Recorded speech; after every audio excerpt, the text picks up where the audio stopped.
बिस्मिल्लाहिर्रहमानिर्रहीम अल्हम्दुलिल्लाह वस्सलातु वस्सलाम अला रसूलिल्लाह व अला आलिहि व अस्हाबी अजमईन अम्मा बाद रब्बि शुरह ली सदरी वयस्सिर ली अमरी वहलुल उक़दतम मिन लिसानी यफ़क़हू क़ौली। अस्सलामु अलैकुम व रहमतुल्लाहि व बरकातुहू। Welcome to a very special episode of things that matter. मैंने वीडियो में भी अनाउंस किया था कि इंशाल्लाह this week class is going to be very special, so close to my heart because हम लोग आपको ये तो बताते रहते हैं कि इल्म की बहुत अहमियत है, इल्म हासिल करना है, कुरान पढ़ना है, कुरान सीखना है, कुरान पे अमल करना है और मुख्तलिफ़ किताबें आपको रिकमेंड करते हैं, मुख्तलिफ़ तफासीर आपको रिकमेंड करते हैं। हाउएवर मुझे बहुत से सवालात आ रहे थे कि कुरान पढ़ना कैसे है, कौन सी तफसीर पढ़ें, कुरान को कैसे समझें, किस सूरह से स्टार्ट करें, what is the approach, how to go about it. फिर कुरान पढ़ने के हवाले से जो सवालात जन्म लेते हैं उन सवालों को हम कैसे जो है वो लें, उनके आंसर्स हम कहाँ से तलाश करें। सो अल्हम्दुलिल्लाह आई डिसाइडेड कि मैं थिंग्स दैट मैटर की जो अगली क्लास है उसमें नॉलेज डेफिनेटली उसी पे मेरा फोकस होगा कि नॉलेज हासिल करना कितना इम्पॉर्टेंट है, बट मैं हैंड्स ऑन अप्रोच के साथ आप सबको कुरान पढ़ के दिखाऊंगा। मेरे पास कुछ किताबें हैं, वो किताबें मैं आपको दिखाऊंगा, कुछ तफासीर हैं वो दिखाऊंगा। मैं आपको इंशाल्लाह एक अप्रोच बताऊंगा कि कुरान कैसे पढ़ते हैं, कुरान को हम कैसे सीख सकते हैं और कुरान को हम कैसे समझ सकते हैं।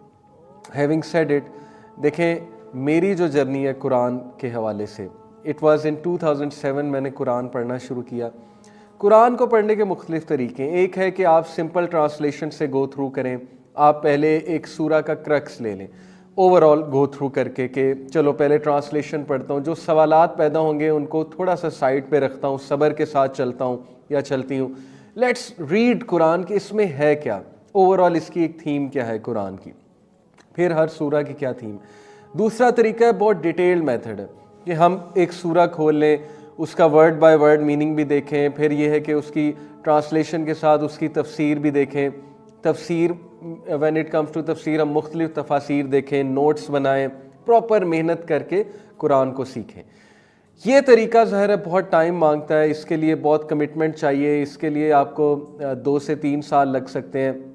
मैं आज आपको दोनों तरीक़ों के बारे में बताऊंगा, मुख्तलिफ तफासीर के बारे में ही बताऊंगा और अपना एक पर्सनल ओपिनियन दूंगा कि मैंने कुरान को कैसे सीखा था जब 2007 मैंने कुरान पढ़ना शुरू किया था। और उसके बाद अल्हम्दुलिल्लाह सुम्मा अल्हम्दुलिल्लाह ये मेरी ज़िंदगी में अल्लाह के बहुत करोड़ों एहसानात में से एक एहसान है कि मैंने कुरान को समझा।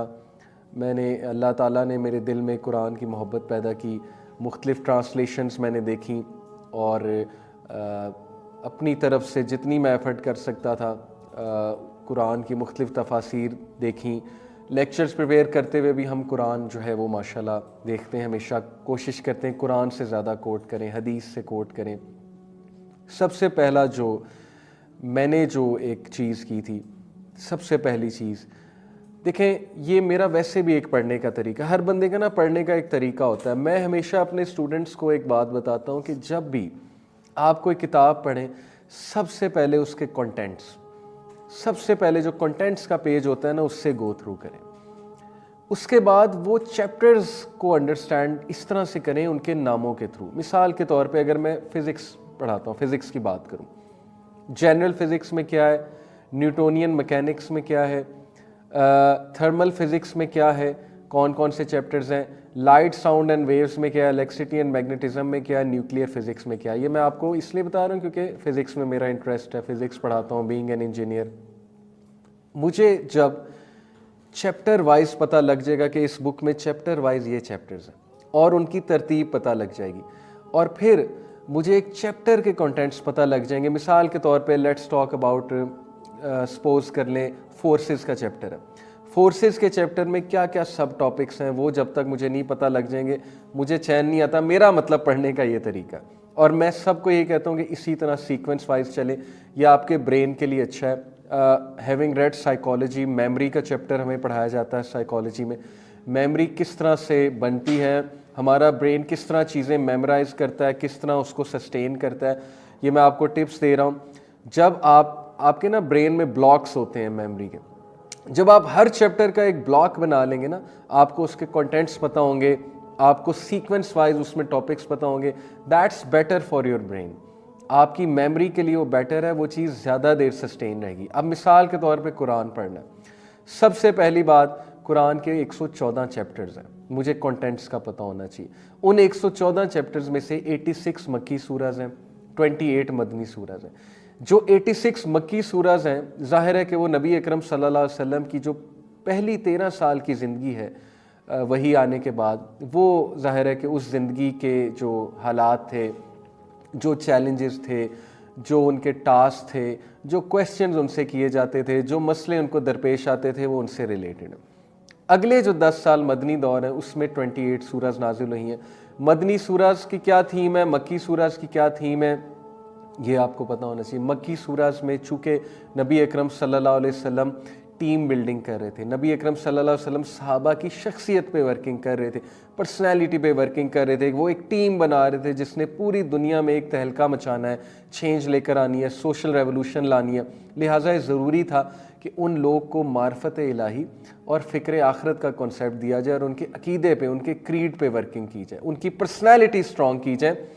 अकीदा हमारी पर्सनैलिटी को स्ट्रॉन्ग करता है।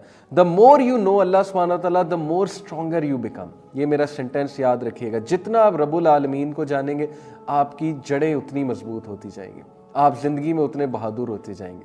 इसलिए मार्फत इलाही मक्की सूरज ज़्यादातर, मदनी में भी है, डेफिनेटली है। तो इसी तरह फ़िक्र आखरा, जब खुदा खौफी डेवलप हो जाएगी, अकाउंटेबिलिटी का डर आ जाएगा, सेंस आ जाएगी, डेफिनेटली आपकी पर्सनालिटी में ऐसी चेंजेस आएंगी, आप भी हैरान रह जाएंगे। आप विजिलेंट हो जाएंगे, आप बहुत ज़्यादा ख्याल करने वाले हो जाएंगे, आप अकाउंटेबिलिटी का ख्याल करने वाले हो जाएंगे। सो रेवोल्यूशनरी चेंजेस इन लाइफ। तो मक्की सूरज की मेन थीम्स ये दो हैं, और भी हैं लेकिन मेन दो ही हैं। मदनी सूरज मामलात पे बात करता है ज़्यादा, मामलात की बात हुई, इबादात की बात हुई, उसमें हमारे ज़ाहिर है एक माशरा बना मदीना में जाके, तो ज़ाहिर है माशरती पहलू को मद्देनज़र रखते अल्लाह रब्बुल आलमीन ने जो रूल्स एंड रेगुलेशंस बताने थे वो बताए।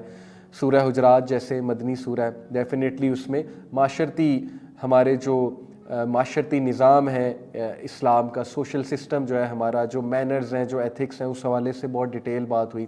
बहरहाल क्रक्स ये है कि मक्की सूरज की थीम और मदनी सूरज की थीम ये भी पता होना बहुत ज़रूरी है।